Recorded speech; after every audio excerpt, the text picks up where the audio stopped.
नमस्कार दोस्तों, आज मैं इंडियन एक्सप्रेस में छपे मृणाल पांडे सर जी का आर्टिकल डिस्कस करने जा रही हूँ, जो महिलाओं की प्रेजेंट सिचुएशन पे बेस्ड है। दोस्तों, क्या हम सच में महिलाओं को सशक्त बना पाए हैं? बताइए। हम कहते हैं नारी शक्ति, हम मनाते हैं महिला दिवस, घोषणा करते हैं सबका साथ सबका विकास, बेटी बचाओ बेटी पढ़ाओ, लेकिन क्या कभी आपने सोचा कि जो महिलाएं सशक्त कहलाती हैं, so called empowered, financially independent, वो भी घर के भीतर, कॉलेज के गलियारों में, ऑफिस की दीवारों के पीछे असहाय महसूस करती हैं? दोस्तों, हरियाणा की एक होनहार टेनिस की खिलाड़ी, उसे उसके अपने पिता ने गोली मार दी। क्यों? कोई भी आईपीसी सेक्शन या लो नहीं करता कि बाप अपनी ही बेटी को गोली मार के हत्या कर दे, बट दोस्तों फिर भी ऐसा होता है क्योंकि लोग उसे ताना देते थे कि वह बेटी की कमाई खा रहा है, और उसने कबूलनामे में कबूल करा, कन्फेस किया है कि मैंने कन्या का वध किया है। उधर ओडिशा में 20 साल की एक छात्रा बार बार शिकायत करती रही, सर मेरा शोषण कर रहे हैं। कॉलेज चुप रहा। अंत में उसने खुद को आग लगा दी। मरने से पहले शायद जीने की हिम्मत या उम्मीद जला चुकी थी वो लड़की।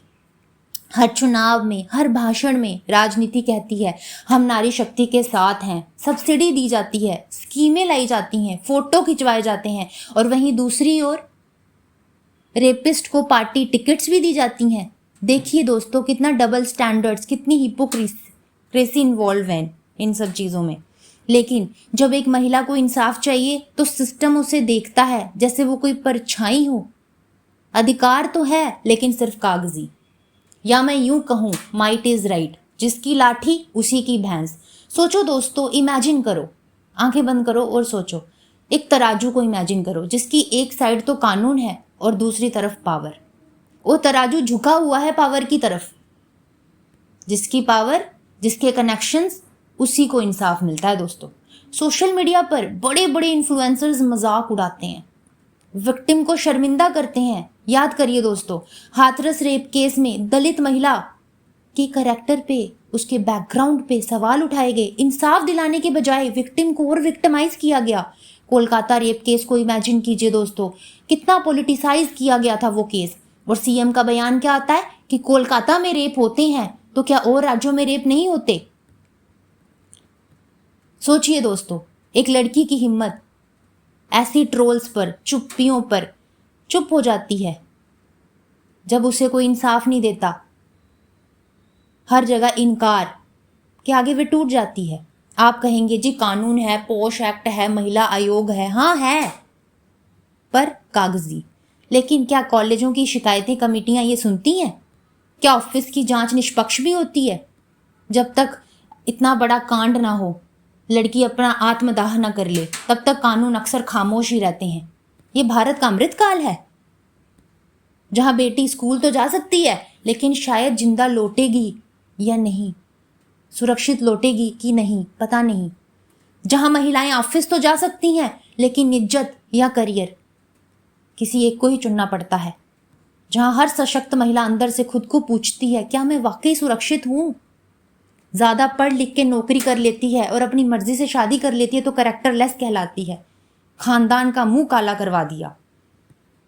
और या तो बलि ही चढ़ा दी जाती है ऑनर किलिंग के नाम से। सवाल सिर्फ कानून का नहीं है दोस्तों, सवाल है समाज की आईने का। क्या उसमें महिलाओं की असल सच्चाई क्या है, क्या दिखती है? ऊपर से तो पोस्टरों में तो बड़ी बड़ी मुस्कान दिखाई जाती है, पर अंदर से सब खोखली हैं। दोस्तों, बचपन से ही एक लक्ष्मण रेखा खींच दी जाती है और कल्चरलाइजेशन, सोशलाइजेशन कर दिया जाता है जेंडर्स का। लड़का राजा, और राजा की तो 2-3 रानियां होना स्वाभाविक है। और राजा बेटा 3 नहीं, 4 नहीं, 5 नहीं, ना जाने कितनी रानियां बनाता है, और ये सब नॉर्मलाइज कर दिया जाता है। और जब ये वॉइसलेस, पावरलेस, मार्जिनलाइज लड़कियां जस्टिस को मांगने जाती हैं तो उन्हें एब्स्ट्रैक्ट क्रिएचर्स की तरह, जैसे वे एग्जिस्ट ही नहीं करती और ना तो उनकी इज्जत ही एग्जिस्ट करती है, ऐसे ट्रीट करा जाता है। दोस्तों, यही सच है और सच हमेशा कड़वा ही होता है। मैं चाहती हूँ हम सब मिलके कैंपेन चलाएं और लड़कियों की जो प्रेजेंट सिचुएशन है, ओडिशा में जो इंसिडेंट हुआ, हरियाणा में जो इंसिडेंट हुआ, उसके खिलाफ मिलके आवाज़ उठाएं। थैंक यू दोस्तों।